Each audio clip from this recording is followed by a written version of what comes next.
पाणी पुरवठा व स्वच्छता विभागातील कंत्राटी कर्मचाऱ्यांच्या आंदोलनाबाबत मंत्रालयात मुख्य सचिव राजेश अगरवाल यांच्या अध्यक्षतेखाली झालेल्या बैठकीनंतर आंदोलन मागे घेण्याचा निर्णय घेण्यात आला आहे। आझाद मैदानावर सुरू असलेल्या पाणी पुरवठा व स्वच्छता विभागातील कंत्राटी कर्मचाऱ्यांच्या आंदोलनाच्या पार्श्वभूमीवर मंत्रालयात मुख्य सचिव राजेश अगरवाल यांच्या अध्यक्षतेखाली महत्त्वाची बैठक झाली। या बैठकीस ग्रामविकास विभागाचे सचिव, पाणी पुरवठा विभागाचे सचिव, अप्पर मुख्य सचिव, प्रधान सचिव, जलजीवन मिशनचे अभियान संचालक व स्वच्छ भारत मिशनचे अभियान संचालक उपस्थित होते। बैठकीत वेतन अदा करण्याबाबत तोडगा काढण्यात आला असून लेखी आश्वासन मिळाल्यानंतर आझाद मैदानावरील आंदोलन मागे घेण्याची भूमिका राज्य कृती समितीने घेतली आहे। नागपूरचे निखिल रोंदाळकर यांनी मुख्यमंत्री कार्यालयात भेट घेतल्यानंतर प्रशासन गतिमान झाल्याचे सांगण्यात आले। न्यायालयीन निवाडा झालेल्या कंत्राटी कर्मचाऱ्यांना शासन सेवेत कायम करण्यासाठी समिती गठीत करण्याचा शासन निर्णय घेण्यात आला आहे। काही गोष्टी आपण या ठिकाणी आपलं वेतन थांबलेला 5 महिन्याचं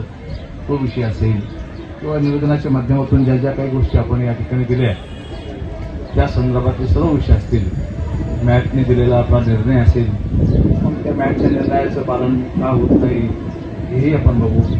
आणि एवढं नाही झालं तर मग विधानसभेचं अधिवेशन आहे, या अधिवेशनामध्ये 23 पासून अधिवेशन सुरू आहे। या 23च्या अधिवेशनामध्ये आपला मॅटने दिलेला निर्णय, या निर्णयाला धरून मला लक्षवेधी टाकता येईल, मानता येईल।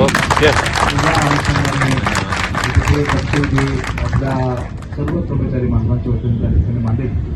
शासनाने त्वरित प्रभावी लवकरात लवकर आपल्या बाजूचा निर्णय घ्यावा अशा प्रकारची विनंती वजापत्रही माननीय मुख्यमंत्री, माननीय पाणी पुरवठा मंत्री, माननीय राज्याचे उपमुख्यमंत्री माननीय एकनाथ शिंदे साहेब यांना माझी 5ची वेळ। कार्याध्यक्ष सचिन जाधव व उपाध्यक्ष ऋषिकेश शिलवंत यांनी याला कृती समितीचे यश म्हटले आहे। जीटी रुग्णालय परिसरात झालेल्या बैठकीस प्रधान सचिव पराग जैन नैनुटिया, अध्यक्ष रमाकांत गायकवाड, कार्याध्यक्ष सचिन जाधव, उपाध्यक्ष ऋषिकेश शिलवंत, उपाध्यक्ष बंडू हिवरे, सचिन थोरात, गणेश चव्हाण, निखिल रोंदाळकर, निवृत्ती शेडगे, संदीप सुखदान, प्रवीण तेलतुंबडे, मोक्षदी बारसकर आदी उपस्थित होते। अतिरिक्त अभियान संचालक शेखर रोंदाळ यांनीही आंदोलनस्थळी भेट दिली। दरम्यान आझाद मैदानावर 450 पेक्षा अधिक कर्मचाऱ्यांच्या घोषणांनी परिसर दणाणून गेला।